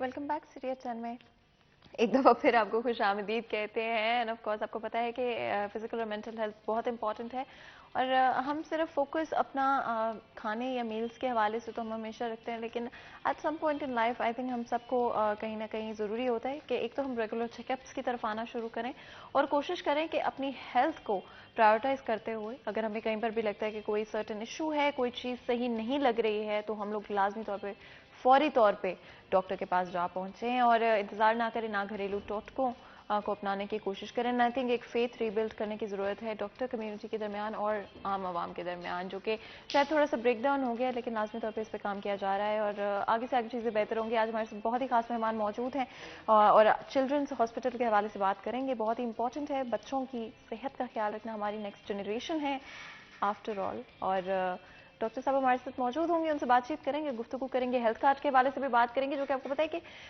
बहुत सारे लोग जो हैं गलत इस्तेमाल करने की कोशिश कर रहे हैं हेल्थ कार्ड के इनिशिएटिव को। लेकिन आज कुछ क्लैरिफिकेशन, कुछ मिस अंडरस्टूड चीज़ों के हवाले से हम शो में बात करेंगे। साथ ही साथ चिल्ड्रंस हॉस्पिटल फैसलाबाद में क्या फैसिलिटीज़ मौजूद हैं, क्या पेशेंट्स का काउंट है, बेड काउंट क्या है, इमरजेंसी में क्या फैसिलिटीज़ हैं और OPT में क्या फैसिलिटीज़ मौजूद हैं, इस हवाले से बात करेंगे। हमारे साथ डॉक्टर हबीब बुट्टर साहब मौजूद हैं, जो कि MSH चिल्ड्रंस हॉस्पिटल फैसलाबाद के। आपको वेलकम करते हैं शो में, बहुत बहुत शुक्रिया आज हमें ज्वाइन करने के लिए। और बहुत ही इंपॉर्टेंट 3 एस्पेक्ट्स हैं जो कि हम कोशिश करेंगे कवर करें। उसके अलावा भी ऑफकोर्स आपको पता है ज़्यादातर हमारे पास टाइम कम ही होता है, लेकिन हम कोशिश करेंगे कि as much as possible issues के बारे में बात करें। स्पेशली स्टार्ट करते हैं हेल्थ कार्ड के हवाले से।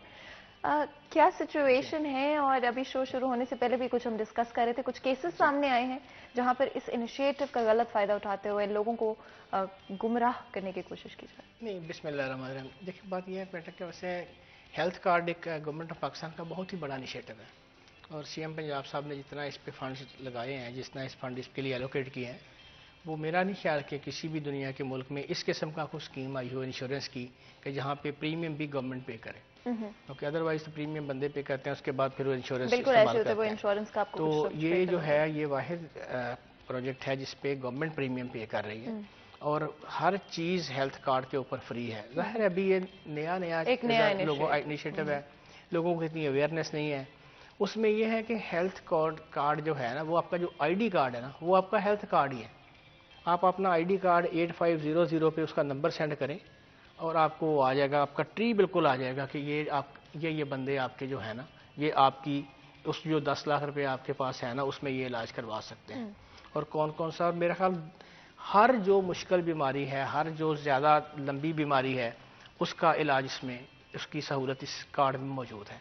सर्जरी हो, न्यूरो सर्जरी हो, कार्डियक की सर्जरी हो, उसके बाद हमारा जो पेशेंट हैं नेफ्रोलॉजी के जो जिनके डायलिसिस होते हैं वो हों, ICU का पेशेंट हो, न्यूरोनेटोलॉजी का पेशेंट हो, यानी कोई ऐसी स्पेशलिटी है नहीं जो रह गई हो इसमें सिवाय OPD के।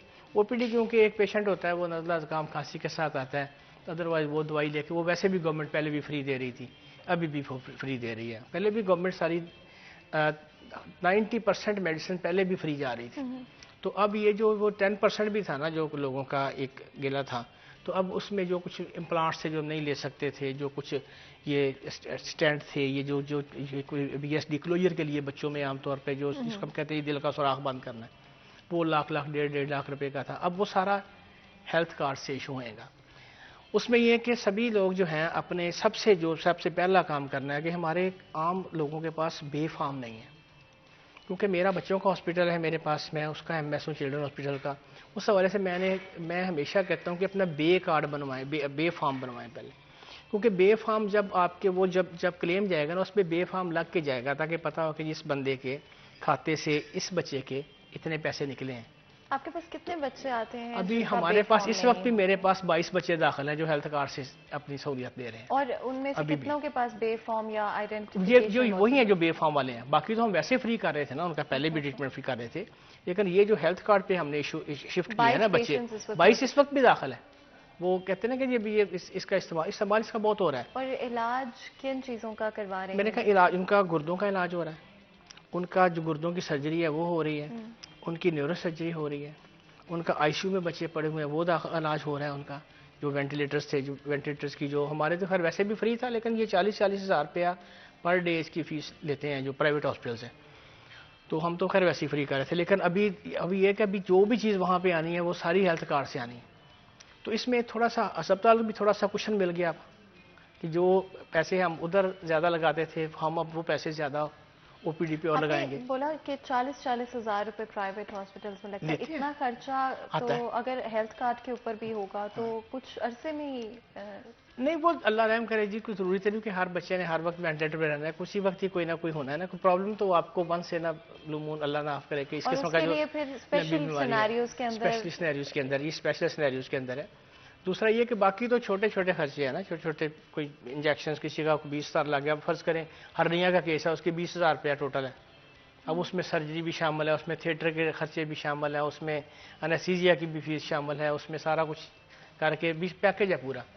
अब ये पैकेज में आ रहा है सारा। इन फैमिलीज का क्या रिस्पॉन्स है जिनका इस वक्त इलाज? देखिए जी अभी जो तो हमारे पास फैमिली में बड़े सेटिस्फाइड है, वो तो मैंने बल्कि रादर मैंने तो कहा भी था कि कुछ जाके इंटरव्यू करें उनका, देखे दे आर मच सेटिस्फाइड, क्योंकि उनकी फार्मेसी अलग बनाई है हमने। फार्मेसी ये नहीं कि कोई जनरल मेडिकल स्टोर बनाया, अस्पताल के अंदर ही एक काउंटर यानी उनके लिए अलग बना दिया, जहाँ पे वो हेल्थ अपना जब बेफार्म लेके जाते हैं और जो हेल्थ कार्ड के ऊपर जो उसका चका हुआ है चार्ट के ऊपर, तो वहाँ से वो आराम से उनसे जो भी दवाई चाहिए होती है वो ले लेते हैं, क्योंकि वो हम लोकल परचेज भी करते हैं, उसमें हम कोटेशन से भी लेते हैं, उसमें हम बारो भी कर रहे हैं अपने हॉस्पिटल का स्टोर है वहाँ से भी, क्योंकि उसके पैसे इंश्योरेंस वालों ने देने, वो क्लेम हमने क्लेम जमा करवा देना, वो पैसे हमारा पीएलए जो अकाउंट है जिसके सिग्नेटरी 2 होते हैं, एमएस और डायरेक्टर फाइनेंस या चेयरमैन और डायरेक्टर फाइनेंस, जो भी जिस अपने अदारे के हिसाब से, हमारे अदारे में एमएस और डायरेक्टर फाइनेंस है, वो पीएलए अकाउंट खोला हुआ उसमें पैसे वो आ जाएंगे, वहाँ से फिर वो जो है उसको इस्तेमाल कर सकते। अब ये भी बड़ा मिसकंसेप्शन है कि आखिर हेल्थ कार्ड है किस फॉर्म में, मतलब ये कोई कागज है, ये आप सिंपल आपका आईडी नंबर जो है ना, आईडी कार्ड का नंबर है, इट इज हेल्थ कार्ड। अच्छा, आपका आईडी कार्ड का नंबर आपका हेल्थ कार्ड है। अच्छा, और बच्चों के लिए बेफार्म। अच्छा, ठीक है ना, बेफार्म होएगा तो उस पर नंबर लिखा होगा ना उसके बच्चे का। बड़ी जगहों पे तो इलाकों में घरों तक कुछ हेल्थ कार्ड जो है वो पहुंचाए गए हैं, या कहा जा रहा है कि 100 रुपए की फीस भरें और ये हेल्थ कार्ड आपके नहीं वो कोई नहीं हुआ, हमें कोई कार्ड छपा लेता होगा अभी जो मतलब ये झूठ है अभी वो कार्ड क्योंकि अभी बन रहे हैं, नहीं बने बहुत डिवीजन में बने जो पहले थी, अभी हमारे तो अभी इशू है, लेकिन ये फ्री ऑफ कास्ट इशू होंगे और NADRA issue, free of cost issue होंगे और नादरा से इशू किए जाएंगे। और ये जो कार्ड्स अगर कोई आपके पास आ रहा है कि जो आपका घर का एड्रेस बता दें हम कार्ड डिलीवर कर जाते हैं, तो ये सरासर फ्रॉड है और ये सिर्फ आपसे पैसे भी लिए जा रहे हैं और अल्लाह माफ करे गॉड फॉरबिड उससे डिफरेंट तरह की जो वारदातें हैं वो भी करने की कोशिश की जा सकती है। हमने तो लिख के लगा दिया है कि आपका शनाख्ती कार्ड आपका हेल्थ कार्ड है, किसी के पास जाने की जरूरत नहीं है, और हेल्थ कार्ड जब इसका प्रिंट होएंगे तो आपके घरों में पहुंच जाएंगे। बिल्कुल जी, तो ये एक दफा फिर क्लैरिफाई करने के लिए कोई फीस पे करने की जरूरत नहीं है, नादरा की तरफ से इशू किए जाएंगे और अभी तक प्रिंट नहीं हुए हैं, अभी तक हेल्थ कार्ड जो है कहीं भी नहीं पहुंचे। आपका आईडी कार्ड नंबर या बच्चों के लिए बेफॉर्म नंबर ही आपका एक्चुअल में हेल्थ कार्ड है। तो किसी को कॉल आती है आपको कहते हैं 100 रुपए दे के जो है घर का एड्रेस बताएं, तो प्लीज अपने घर का एड्रेस मत बताएं, इंतजार करें, अभी हेल्थ कार्ड इशू नहीं हुए और अगर इस्तेमाल करने पड़े हैं तो एक दफा फिर नादरा का आपका जो आईडी कार्ड नंबर है और बेफॉर्म है वही आपका हेल्थ कार्ड, वही आपका हेल्थ कार्ड मौजूद है। अगर हम चिल्ड्रंस हॉस्पिटल की बात करें तो कितने बेड्स मौजूद हैं, कितनी पेशेंट कैपेसिटी है हॉस्पिटल? ये जो अपना कि चिल्ड्रन हॉस्पिटल जो है ना अभी इसका फर्स्ट फेज काम कर रहा है। फर्स्ट फेज में इमरजेंसी और छोटा इंडोर था हमारे पास। इस वक्त जो सरकारी तौर पे 250 बेड है हमारे पास, लेकिन हमारा 300-350 बेड काम कर रहा है इस वक्त भी, क्योंकि पेशेंट बहुत है, रिफ्यूज़ किसी को कर नहीं सकते। जिसको रिफ्यूज़ करेंगे फिर वो तो मसला बनेगा। और अल्लाह का शुक्र है कि जब से मैं आया हूँ, 18 से मैं आया था, तो हमने तकरीबन रेफरल जो है ना वो यानी बिल्कुल बिलो, बहुत ही बिलो ले आए हैं। 2-3% केसेस ऐसे होंगे जो रेफ़र हम करते होंगे लाहौर। पहले तो बहुत केसेस रेफ़र होते थे। डायलिसिस के पेशेंट रेफ़र होते थे, कार्डियोलॉजी के पेशेंट रेफ़र होते थे, उसके बाद ये जो है न्यूरोलॉजी के पेशेंट रेफ़र होते थे, उसके बाद न्यूरोसर्जरी के पेशेंट रेफ़र होते थे। तो अल्लाह का शुक्र है कि अब हमारे पास न्यूरोसर्जन भी मौजूद है, न्यूरोलॉजी वार्ड भी मौजूद है, आई का अलहदा थिएटर मैंने बनाया, न्यूरोसर्जरी का थिएटर अलहदा है हमारा, आर्थोपेडिक का हर किस्म का केस, जो कोई ऐसा नहीं। डॉक्टर आयशा है हमारी असिस्टेंट प्रोफेसर, वो करती हैं और शी बड़ी वो विलिंग वर्कर लेडी हैं। तो कोई ऐसा केस थी जो यहाँ पे क्लब फुटिंग का सबसे बेस्ट जो है ना वो सेंटर ये डिक्लेयर हुआ है चिल्ड्रन हॉस्पिटल फैसलाबाद, उसका ट्रीटमेंट के लिए। उसके बाद जो न्यूरोलॉजी का, उसमें पहले EG EMG नहीं थी, वो हमने डोनेशन पे ले ली है। एंजियोग्राफी हमने डोनेशन पे ले लिया है, इकोकार्डियोग्राफी डोनेशन पे है हमारे पास। हमारे पूरा डायलिसिस का यूनिट डोनेशन पे डॉक्टर खुरम तारक साहब हैं, हमारे दोस्त हैं बड़े अच्छे, इंडस्ट्रियलिस्ट हैं बड़े, तो उन्होंने हमें वो लगा के दिया है सारा डायलिसिस भी बच्चों का। पहले इधर फैसलाबाद में डायलिसिस बच्चों के ना पब्लिक सेक्टर में हो रहे थे ना प्राइवेट सेक्टर में हो रहे थे। तो अभी अल्लाह का शुक्र है कि सारा कुछ, अब कोई ऐसी चीज़ ICU हमारा 12 वेंटिलेटर्स के साथ बेहतरीन चल रहा है। न्यूरोलॉजी के वेंटिलेटर्स ज़्यादा हैं, जो ये 28 दिन से कम बच्चा होता है, जो 4 हफ्ते से कम बच्चा जिसकी एज है उसके लिए। तो लेकिन ये कि इलाज हो रहा है, लोग मुतमिन भी हैं। बाकी थोड़ी बहुत मैं कहूँ कि जी दूध शहद की नहरें बह रही हैं और बड़ा जी, अब वो तो मैं ज़ाहिर है थोड़े बहुत प्रॉब्लम्स तो आते हैं, अब रिसोर्सेज कम है, बेड थोड़े हैं। सेकंड फेज़ का हमारा जो है वो सेकंड फेज़ हमारा 1000 बेड का होएगा और उसका कॉन्सेप्ट नोट अप्रूव हो चुका है, उसका कॉस्ट एनालिसिस सारा हो चुका है, कॉस्ट असेसमेंट होके लाहौर सेक्रेटेरिएट में चला गया। अभी इंशाल्लाह ये 22-23 की GDP स्कीम आएगी, तब अल्लाह के फजल करम से वो उसमें शामिल होगा इंशाल्लाह ताला। अगर हम इमरजेंसी के हवाले से बात करें, रोज़ का कितना वहाँ पर लोग आते हैं? हमारी जो डेली इमरजेंसी है ना वो राउंड अबाउट को 300-100 की रेंज में आती है, कभी 250 होगी, कभी 350 होगी, कभी 325, इस किस्म इतनी इमरजेंसी है। क्योंकि इमरजेंसी में हमारे सिर्फ जो प्योर दाखिल होने वाले मरीज़ हैं वो सारे नहीं आते। हम जो बच्चा फर्ज करें फौरी तौर पे कोई प्रॉब्लम हुआ, उसको मोशन लगे हैं, तो वो इमरजेंसी में 2 बजे तक तो OPD है, उसके बाद वो फिर इमरजेंसी में लेके आ गए, वहाँ पे उसको एक ड्रिप लगी, एक इंजेक्शन लगा, ये शॉर्ट एडमिशन हम इसको बोलते हैं। उसके लिए हमने अलग वार्ड बनाया हुआ, वहाँ शॉर्ट एडमिशन किया, उसको ठीक किया, ठीक करके उसको बाकी मेडिसिन लिख के वो अपने घर चला गया। तो बाकी जो दाखिल वाले पेशेंट हैं वो भी तकरीबन 100 की रेंज में तो डेली होता है। अच्छा, एडमिशन होता है। सही हो गया। और बच्चों के स्पेशली अगर हम इमरजेंसी के हवाले से बात करें, क्या इमरजेंसी यूजुअली बच्चों की ज़्यादातर जो इमरजेंसी आती है ना ये सांस की बीमारी के साथ आते हैं, जो खासकर छोटे बच्चे हैं, नियोनेट्स जिनको हम बोलते हैं, 4 हफ्ते से कम, वो बर्थ एस्फिक्सिया उसके साथ, उसके बाद उनका जो ANA निमोनिया, फिर इसके साथ फिट्स के साथ आमतौर पे फीवर हुआ, फिट्स हो गए, फीवर के बगैर फिट्स हो गए, एपिलेप्सी का पेशेंट आ गया, फिट्स के साथ आते हैं। उसके बाद ये जो है अपना गैस्ट्रो के पेशेंट्स आते हैं, लिवर डिजीज़ के पेशेंट्स आते हैं, न्यूरोलॉजी के पेशेंट्स आते हैं, यानी जो भी पेशेंट जिसको इमरजेंसी नीड की ज़रूरत होती है ना इलाज की, वो फौरी तौर पे आता है। और अब लोगों का मैंने देखा है कि अल्लाह का शुक्र है कि एतमाद बन चुका है चिल्ड्रन हॉस्पिटल पे, और वो उस पर डिपेंड भी करते हैं। यानी मुझे तो ज़ाहिर है मैं शहरदार हूँ, शहर बहुत सारा शहर के बंदे दोस्त यार हैं, तो यही होता है कि ये हमारा बच्चा वो यार मियाँ ट्रस्ट राती लै गए सी तो वो असी चिल्ड्रन शिफ्ट करना। तो इस तरह से ना ये आता है अब लोगों का ट्रस्ट जो है ना वो डेवलप हो गया। पहले कंसेप्ट था ना कि जो गरीब लोगों के बच्चे ना अभी अच्छी अच्छी फैमिलीज़ के बच्चे, अच्छे जो भी, बाकी तो मेरे लिए तो सारे बराबर हैं। अच्छा ये मेरा तो पेशेंट है वो तो, लेकिन ये कि वो ये कि उनका कॉन्फिडेंस की वजह से वो ना अभी वो आ रहे हैं बड़े अच्छे जो पढ़े लिखे लोग हैं सारा जो है। ये बड़ी खूबसूरत बात है कि आई थिंक बच्चे तो वैसे ही बड़े हम सबके लिए बड़े प्यारे होते हैं। इतना शायद जो घबराहट या डर कोई अपनी तबीयत खराब हो नहीं होती माँ बाप को, लेकिन किसी बच्चे अगर अपने बच्चे की तबीयत खराब हो तो मेरे ख्याल है बस वो उनकी ज़िंदगी जो है, एंड गॉड फॉरबिड, अल्लाह ताला कभी किसी को इस तरह की मुश्किल में ना डाले और सबके बच्चों को बहुत बहुत सेहत दे। अगर हम फैसलाबाद डिवीज़न की बात करें और इर्द गिर्द के इलाकों की, तो ज़्यादा कहाँ से लोग जो हैं हमारे पास फैसलाबाद डिवीज़न पूरा आ रहा है, सरगोदा डिवीजन आ रहा है, इवन लिया से पेशेंट आ रहे हैं, क्योंकि 2-4 शोबे ऐसे हैं जो सिर्फ यहीं पे ही हैं। न्यूरोलॉजी का शोबा सिर्फ यहीं पे है, डॉक्टर उमैर और डॉक्टर इरम है हमारे जो उधर वो उनको डील करते हैं, इरम जावेद सब जो न्यूरोलॉजी के, वो बेस्ट डिपार्टमेंट है हमारा। गैस्ट्रोएंटरोलॉजी वाहिद इधर शोबा जो पीडियाट्रिक गैस्ट्रोएंटरोलॉजी है वो इधर फैसलाबाद में काम कर रहा है, जहाँ से मरीज ये जो बच्चे निगल लेते हैं, चीज़ें खा लेते हैं। अभी आपको पिछले दिनों मेरा ख्याल मैंने वो टीवी भी चला था, जो ब्लेड निकला था बच्चे ने टुबे वाले ने, तो उसको वो डॉक्टर नगीना शहजादी हैं, हमारी असिस्टेंट प्रोफेसर हैं, शी इज़ गोल्ड मेडलिस्ट और one of the best lady consultant हैं वो गैस्ट्रोएंटरोलॉजी में। तो वो पिछले दिनों में सिम्पोजियम था, तो उनकी जो प्रोफेसर इंचार्ज हैं डॉक्टर हुमा चीमा, जो जिनके पास उन्होंने ट्रेनिंग, तो वो इतनी खुश थी और मुझे वो शाबाश दे रही थी कि बड़ी आपके पास, आप लकी हो कि आपके पास यानी ये नगीना जो है ना ये इधर काम कर रही है। इतना इसमें काम हुआ है ना, मेरा ख्याल शायद किसी कार्डियोलॉजी में डॉक्टर उस्मान रशीद हैं, जान तोड़ के मेहनत कर रहा है बंदा। अभी तक हम मेरा ख्याल को 300 बच्चे का जो VSD क्लोजर है ना, जो ये दिल के सुराख होते हैं जो बच्चों के, कहीं फैसलाबाद में बंद कर चुके हैं। बल्कि एक दिन तो मुझे वो ले गया कि सर इसके साथ एक तस्वीर बनवानी है बच्चे के साथ आपने। मैंने कहा इसके क्या मसला है, वो 3 दिन का बच्चा था, तो कहते कि इसका ना हार्ट के ऊपर को पानी आ जाता है, वो मेडिकल टर्म्स तो उनको ज़्यादा पता है, मुझे नहीं पता।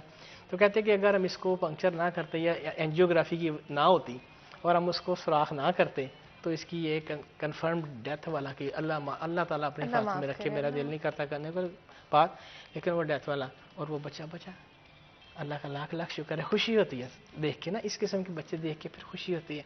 अब एक बच्चा था जिसने तेज़ाब पिया हुआ था चनियोड़ से, तो उसका जो ये खुराक वाली नाली है, जब तेज़ाब पीते हैं जल जाता है ना बच्चा, तो फिर वो सुगड़ जाता है, जलने के बाद आपको पता है कुछ चीज़ जहाँ पे जल भी जाए वो सुगड़ जाती है। खुराक की नाली सुगड़ी हुई थी, वो ड्रॉपर से दूध पीता था, 3 साल का बच्चा था। तो वो डॉक्टर नगीना ने उसको, हालांकि वो बड़ा मुश्किल केस था, लेकिन उन्होंने उसकी डायलिटेशन की और सारा उसका इसोफेगस का सारा किया ट्रीटमेंट एंडोस्कोपी के जरिए, विदाउट ऑपरेशन, सिर्फ एंडोस्कोपी और इसके साथ। तो अल्लाह का शुक्र है वो खाना खा रहा है। तो इस किस्म के ना, यानी ये जो सक्सेस स्टोरीज है ना हमारी लगी हुई हैं हमने। अब आप कभी अगर विजिट करें ना, विजिट वैसे तो काफ़ी लोगों ने किया चिल्ड्रन हॉस्पिटल को, तो वो वाकई लगता है कि बच्चों का हॉस्पिटल है। हमने बड़ा उसकी सक्सेस स्टोरीज लगाई हुई हैं, हमने उनके सारा वो बच्चा तक है ना महसूस ना करे कि मैं किसी वो अच्छी सी जो वॉलपेपर्स हैं इनके फ्लैक्सेस सारा कुछ। अब एंजियोग्राफी जो यूनिट है हमारा, वो देख के लगता है कि जैसे वैसे ये कोई पता नहीं कोई पार्क शार्क है, लेकिन वहाँ पे एंजियोग्राफी और ये सबसे मुश्किल प्रोसीजर हो रहा है। ये बड़ा ज़रूरी होता है बच्चों का अटेंशन स्पैन, और स्पेशली बच्चे अगर डर जाएं या डिप्रेशन में चले जाएं इन सूरत हाल में तो बड़ा मुश्किल हो जाता है। तो किस तरह की आपने चीज़ें जो हैं सेटअप किया हुआ है ताकि बच्चों का जो मूड है, मैंने कहा हमारा बड़ा, आप देखिए हमारे साथ सारी दीवारें जो हैं वो पेंटेड हैं, उसके ऊपर वॉल पेपर्स लगे हुए हैं बड़े अच्छे अच्छे, जो जिसकी उसमें अच्छी अच्छी वो जो तस्वीरें हैं उनकी जो बच्चों के शौक के लिए हैं, कार्टून्स की तस्वीरें हैं, ये सारा लगी हुई हैं।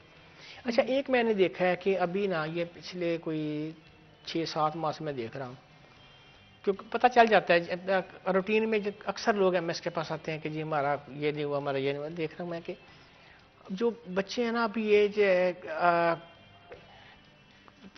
साइकोलॉजिकली थोड़े से वीक हमारे बच्चे हो रहे हैं। अच्छा, साइकोलॉजिकली ऑटिज्म का शिकार हो रहे हैं। अब उसकी वजह या तो वालिदैन की लापरवाही है कि वालिदैन इतना वो टाइम नहीं देते, ये उनके पास का भी हो न्यूट्रिशन का तो उसमें इतना नहीं होता। ऑटिज्म होता है कि आप बच्चे को बुला रहे हैं कि बेटे बात सुने, तो वो उसकी बात ही नहीं सुन रहा। इवन मैं खुद देखा है कि मेरा नवासा इसका हो गया था शिकार, तो उसको मैंने डॉक्टर महबूब साहब हमारे वो जेनेटिक्स जाहिर है, कजन मैरिजेस हैं हमारी, तो उसमें वो थोड़ा सा फर्क इसमें पड़ जाता है। ADHD भी एक बड़ा इंपॉर्टेंट इशू। हाँ जी, उसमें बड़ा फर्क पड़ता है। तो वो अभी माशाल्लाह वो डॉक्टर महबूब साहब के पास वो उसको फिर ट्रीटमेंट मैंने करवाया, तो वो बिल्कुल ठीक है। ऑटिज्म का यूजुअली क्या ट्रीटमेंट होता है? ऑटिज्म साइकोलॉजिकली आप उसको बच्चे को वहाँ पे हमारी ना ऑक्यूपेशनल थेरेपिस्ट होती हैं, स्पीच थेरेपिस्ट होती हैं, साइकोलॉजिस्ट होती है, ये टीम होती है पूरी। वो टीम पूरी बैठ के उसको डील करती है और उसको इस पे भी लगा। फिर हमारा बड़ा ही ज़बरदस्त किस्म का जो है ना वो उसका सेंसरी सिस्टम और दूसरा वो सारा लगा हुआ है। वो यानी एक अच्छा डिपार्टमेंट है डेवलपमेंट के लिए। हमारे पास डेवलपमेंट पूरा डिपार्टमेंट है। अच्छा, हाँ जी, और FCPS डेवलपमेंट है ये जो हमारे महबूब शेख साहब हैं, तो वो बच्चों को कर रहे हैं जितनी भी देखें जी। मैं और मेरी टीम, मैं भी कहूँ कि मैं तो जाहिर है मैं तो बस उनको सहूलत ही दे सकता हूँ ना, जो मेरे कंसल्टेंट्स हैं ना वो मेरे बॉसेस हैं। वो मैंने उनको हमेशा अपने बॉसेस कहा है कि मैं उनकी वजह से मैं एमएस हूँ। अगर वो काम नहीं और दिल लगा के दिल जान से वो काम कर रहे हैं, वो कभी नहीं सोचते कि हम सरकारी अस्पताल में काम कर रहे हैं और इधर हमने 2 घंटे आना और चले जाना, नेवर एवर। उनको रात 12 बजे भी आना पड़ेगा। तो अब ये डॉक्टर नगीना का मुझे अभी अभी तक याद है कि साल एक पहले की बात है कि रात को एक बच्चे ने निगल लिया था वो सिक्का, उसकी सांस में प्रॉब्लम हो रहा था। अदरवाइज तो आप आम निकल लेना तो कोई निकल आता है बाद में टाइम में, उसका टाइम नहीं मिल रहा था। तो she rush from her home और वो हॉस्पिटल में आई, एनेस्थीसिया वाला डॉक्टर आया और वो जब वो उसके पेरेंट्स रो रहे थे बेचारे, जब इतनी खुशी के साथ रो रहे थे कि हमारे बच्चे का ये सिक्का निकला है, रात 12 बजे में निकला। मकसद ये है कि चिल्ड्रन हॉस्पिटल में अल्लाह के फजल करम से अभी सेक्टर में विज़िट किया था तो एक अच्छा कंसेप्ट, अच्छा एक लेके गए वो वहाँ से इमेज के कोई काम हो रहा है यहाँ पे। जितनी का हमारी कैपेसिटी है, जितनी का हम कर सकते हैं, हम दिल लगा के काम कर रहे हैं। और मैं फिर अपनी हमारी डीन साहब हैं प्रोफेसर हिना आयशा। अब डीन की पोस्ट ऐसी होती है कि उन्होंने बड़े सारी एकेडमिक्स देखनी होती हैं। एफसीपीएस की ट्रेनिंग हमारे पास हो रही है, एमसीपीएस की ट्रेनिंग हो रही है, बाकी डिप्लोमाज हो रहे हैं, वो सारे उनको भी देखना होता है। लेकिन अब डेडिकेशन की बात है ना, तो उन्होंने कहा कि नहीं मैंने एक दिन आउटडोर लाजमी करना है। और एंडोक्राइन का जो है ना, एंडोक्राइन की वो मास्टर है, उसका स्पेशलिटी उनकी एंडोक्राइन में ये हार्मोन्स का जो सारा सिस्टम आता है, डायबिटीज़ खासकर बच्चों की जो शुगर है उसके बारे में, और ये ओबेसिटी के बारे में, और ये थोड़ी सी जो सीपी चाइल्ड होते हैं हमारे उनके बारे में। तो वो बैठती हैं आउटडोर में, बुध के दिन बैठती हैं और करती हैं। हालांकि नहीं उनकी ज़रूरत नहीं है, उनको उनके नीचे 20 बंदे काम करने वाले हैं जो ये कर रहे हैं, और जो उतने ही शायद, लेकिन जो उनका एक्सपीरियंस है बच्चे को वो तो नहीं मिल सकता किसी को, उसे बंदे को। तो ये कि हमें हज़रत ख्वाजा अमजद हैं हमारे, वो क्लास फेलो भी हैं, लाहौर से वो ट्रांसफ़र होके आए हैं। तो जब से वो आए हैं तो ज़ाहिर है चेंज डेफिनेटली बंदा चेंज लेके आता है। जब ये हम कहना कि नहीं ये बंदा होवे ना होवे काम चलता रहना, हमारा एक बना हुआ है माहौल, तो लेकिन नहीं, बंदा चेंज लेके आता है। जब से वो अमजद साहब आए हैं हमारे हॉस्पिटल में एंटायर चेंज आई, मेडिसिन वार्ड में एंटायर चेंज आई। 80 बच्चे दाखिल होते हैं, 40 बेड का वार्ड, लेकिन करते हैं, ट्रीट करते हैं। अल्लाह का शुक्र है कि हर बच्चे तक पहुंचते भी हैं। स्टाफ हमारा लोअर स्टाफ, बाकी थोड़े बहुत प्रॉब्लम तो मैंने आपको पहले ही बताया था कि ये तो घरों में हो जाते हैं। तो वो तो फिर वहाँ पे वापस आएंगे तो स्पेशली हम फोकस करेंगे कि एट होम्स पे आपको कुछ वक्त लग जाता है हॉस्पिटल तक पहुंचने में, इमरजेंसी तक पहुंचने में, अगर आपने 1122 को कॉल किए उनके आने में, और कई दफ़ा इस तरह की सिचुएशंस होती हैं कि फौरी तौर पे कुछ ना कुछ करना ज़रूरी होता है। तो हम इस बारे में बात करेंगे कि हम क्या कर सकते हैं at that point in time, उस हवाले से बात करेंगे। लेकिन छोटा सा ब्रेक लेंगे, ब्रेक के बाद हाजिर होंगे। कहीं मजे हमारे साथ रहे।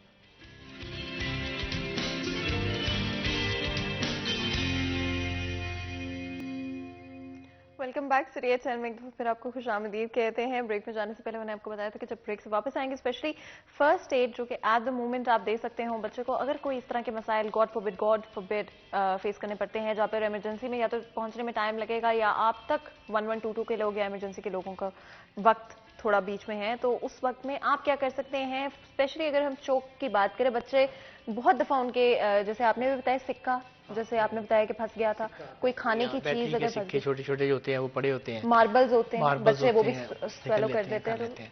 उसमें सबसे पहले तो ये है कि ना सबसे पहली तो बात ये है ना प्रिवेंशन कोशिश करें कि बच्चे के पास, अब मैंने कोई मेरा ख्याल है मेरे पास लिस्ट होएगी, कोई 1000 बच्चे की लिस्ट होएगी जिन्होंने वो ये बैटरी छोटे छोटे सेल नहीं जाते जो ये डलते हैं जो बैटरी के जो खिलौनों के अंदर जो होते हैं छोटे छोटे जो होते हैं गोल गोल से, वो निकले होते हैं। और हालांकि वो खतरनाक जो तेजाब होता है उसमें वो जला देता है जगह जो इसोफेगस की जगह है।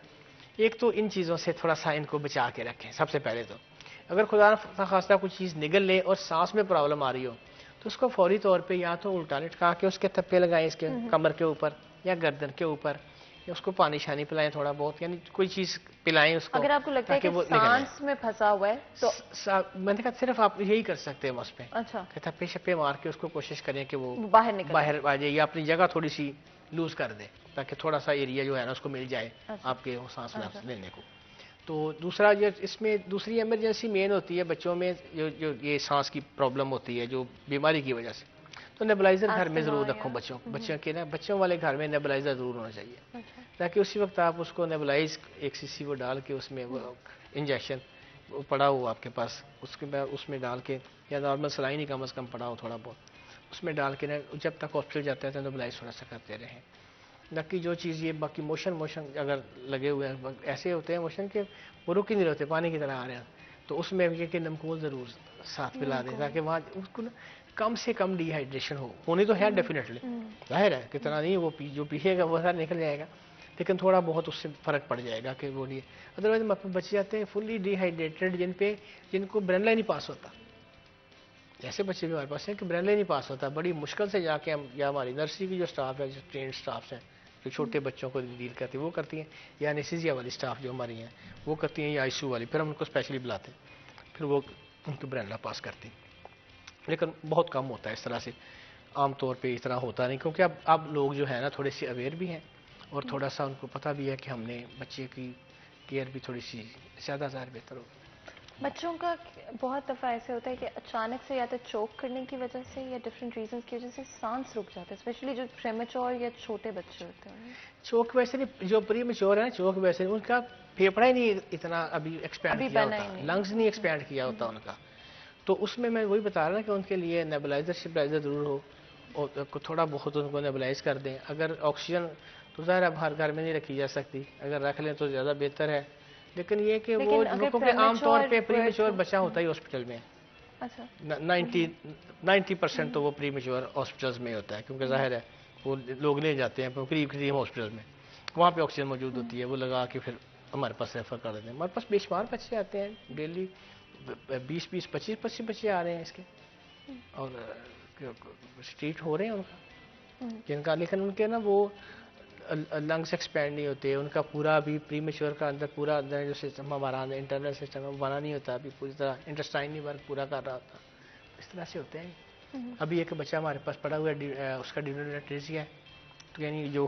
मैदे वाला मैदा है उसने छोटी आंत के साथ मिलना होता है, तो वो आधा मिला हुआ है आधा खुला हुआ है, तो उस किस्म के बाद उसका ऑपरेशन, स्टमक और स्मॉल इंटेस्टाइन जो है वो एट्रेसिया है, अभी उसका आज सर्जरी हो रही है, आज उसका ऑपरेशन है, ये हम करते हैं यहीं पे कर रहे हैं, सर्जन हमारे पास है, अभी उसकी उम्र 3 दिन होगी उम्र उसकी। अच्छा, कितने ऑपरेशंस डेली बेसिस पे होते हैं? हमारी देखें डेली बेसिस पे डिपेंड करता है, जो न्यूरो सर्जरी का वो तो 3 से 4 ऑपरेशन से उससे हो ही नहीं सकता, 3-3 घंटे का ऑपरेशन होता है, वो 3 ही हो सकते हैं, आई के ज़्यादा हो सकते हैं वो हम कर लेते हैं, जनरल सर्जरी के तो 20-25 रोज़ के कर लेते हैं, यूरोलॉजी के 15-15 यूरोलॉजी के रोज़ होते हैं कर लेते हैं, यानी सर्जरी वाले सर्जरी की में तो कमी नहीं है कि किसी किस्म की कोई थोड़ा सा बस, लेकिन रश ज़्यादा है, पेशेंट ज़्यादा है, तो थोड़ा सा लोगों को जार अगर कर लेना, अब हमारे यहाँ ये थोड़ा सा ये इशू भी है बेटा के, जिस बच्चे को हर्निया है ना, अभी आप बाहर के मुल्क में जाए ना किसी भी यूरोप मुल्क में, तो 6 माह से पहले टाइम नहीं मिलता हर्निया को रिपेयर करने का, जैसे माँ हमारे कहते हैं कि सुबह आया तो शाम में हर्निया नहीं आया थे ऑपरेशन। अब वो जो सीरियस पेशेंट है जिसका थोड़ा सा, अब इससे जैसा ये एट्रेसिया वाला पेशेंट है, अब इसको छोड़ के तो हर्निया का ऑपरेशन नहीं हो सकता, वो कहेगा जी असी 3 दिन ले आए हैं, साडा तो ऑपरेशन होया नहीं, और बच्चा होना आया है ऑपरेशन हो गया। अच्छा, हॉस्पिटल में अक्सर औकात पाकिस्तान में देखते हैं कि मरीज एक होता है और 10-7 लोग जो हैं वहाँ जमा हो जाते हैं, क्या ये चिल्ड्रंस हॉस्पिटल में भी? ये भी है, ये रोक नहीं सकते आप इसको, लेकिन अल्लाह का हमने वार्ड के अंदर जाना जरूर रोका हुआ है, उसमें थोड़ा सा कभी कभी हमें पे बैक भी करना पड़ता है, यानी वो थोड़ी बहुत लड़ाई भी सिक्योरिटी वालों की हो जाती है अटेंडेंट्स के साथ, लेकिन वो मैनेज कर लेते हैं, फिर हम कोशिश करते हैं शफी मांग के, लेकिन ये कि वो रिक्वेस्ट यही है कि क्योंकि बच्चे के साथ अंदर किसी ने नहीं जाना, क्योंकि अंदर सिर्फ बच्चे ने और स्टाफ ने उसको सारा मैनेज करना है, खासकर जो नर्सरी के बच्चे हैं। अब हमारा प्रॉब्लम ये बनता है कि असी अपने बच्चे ने पूरी देख ली है, भी असी देख रहे हैं, तुम दिखा देंगे एक टाइम पे। उसके बाद ये कि हमने तो वेटिंग एरिया भी बनाया हुआ है डोनेशन पे, बड़ा अच्छा वेटिंग एरिया हमारा बना हुआ, वहाँ पे बैठे, फिर हमने अस्पताल के अंदर वेटिंग एरिया बनाया, एक तो बाहर ग्राउंड में बनाए हुए, एक वैसे बनाए हुए अंदर, वहाँ पे बैठे आप सुकून से बैठे, एक बंदा आए अगर फर्स्ट करेक्शन ने खबर लेने, क्योंकि हमारे ज़ाहिर अगर ना भी आए ना तो फिर भी ये भी एक ताना आ जाता है कि जी मेरा बच्चा बीमार सी, तू क्या खबर लेना आया। ये हमारे हैं, हम चलता है। तो उसमें ये कि एक एक करके आ जाए, उधर बैठें, उनके अटेंडेंट से बात करें, जो उसकी जो उधर मौजूद है, उसकी वालदा या उसका वालद या उसका कुछ चचा मामा जो भी है, उससे मिलने के तो आप चले जाएं। सफाई का ख्याल रखते हैं ये जो लोग साथ आए होते हैं? मैं कहता हूँ कि ये कोई नहीं ख्याल रखते, लेकिन अल्लाह का शुक्र है कि हम जो है ना 24 घंटे हमारा ये मैं बड़ी बात नहीं करता मैं, लेकिन ये कि किसी वक्त भी कोई जाके, मैंने कहा हुआ है सबको, मैंने कहा जो मर्जी किसी वक्त भी आके देख ले, सफाई का हालात इसी तरह बिल्कुल। और आई थिंक बहुत सारे डिफरेंट इश्यूज को हम कवर कर पाए। बच्चे हम सबको बड़े प्यारे होते हैं और आई थिंक हम सबके घरों की रौनक बच्चों से ही होती है। अल्लाह ताला सबके बच्चों को लंबी ज़िंदगी दे। और आप लोगों का बहुत अच्छा प्रोजेक्ट है और बहुत अच्छा काम करें, बहुत मेहनत करें, तो अल्लाह ताला बहुत बहुत बरकत अल्लाह ताला इसको कबूल करे, कोशिश है पूरी। बिल्कुल जी, बहुत बहुत शुक्रिया आज हमें ज्वाइन करने के लिए। यहाँ पे आज के प्रोग्राम का वक्त खत्म होता है, मुझे इजाज़त है, अपना ख्याल रखें, अल्लाह हाफ़िज़।